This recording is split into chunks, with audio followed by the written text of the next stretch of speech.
దర్శకుడు ఎస్ఎస్ రాజమౌళి మరోసారి తన సినిమాటిక్ విజన్తో సంచలనం సృష్టించబోతున్నారు. ఆయన తెరకెక్కిస్తున్న super star Mahesh Babu cinema కోసం వేసిన సెట్ ఖర్చు గురించి ఇప్పుడు ఇండస్ట్రీలో పెద్ద చర్చ సాగుతుంది. తాజా సమాచారం ప్రకారం ఈ సినిమా కోసం 50 కోట్ల వ్యయంతో ఒక భారీ సెట్ ను రామోజీ ఫిల్మ్ సిటీలో తయారు చేయించారు. ఈ సెట్ పురాతన వారణాసి నగరాన్ని రీక్రియేట్ చేయడమే లక్ష్యంగా రూపొందించబడింది. అసలు వారణాసిలో షూటింగ్ చేయాలనే ఆలోచన రాజమౌళికి ఉన్నప్పటికీ అక్కడి గల్లీల్లో గంగా తీరంలో ట్రాఫిక్, ప్రజలు, పోలీసులు అనుమతులు వంటివి పెద్ద సమస్యగా మారే అవకాశం ఉండటంతో ఇదే బడ్జెట్ తో సెట్ వేసేలా నిర్ణయం తీసుకున్నారట.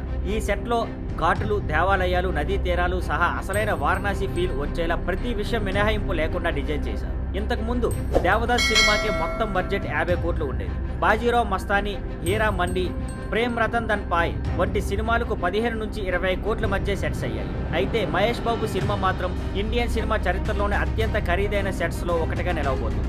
ఈ సినిమా కథలో హనుమంతుడు, ద్రోణగిరి పర్వతం, సంజీవిని ఔషధం వంటి ఇతిహాసాత్మక అంశాల ప్రేరణ ఉందట. మొత్తం సినిమా బడ్జెట్ 1000 కోట్లు అని టాక్.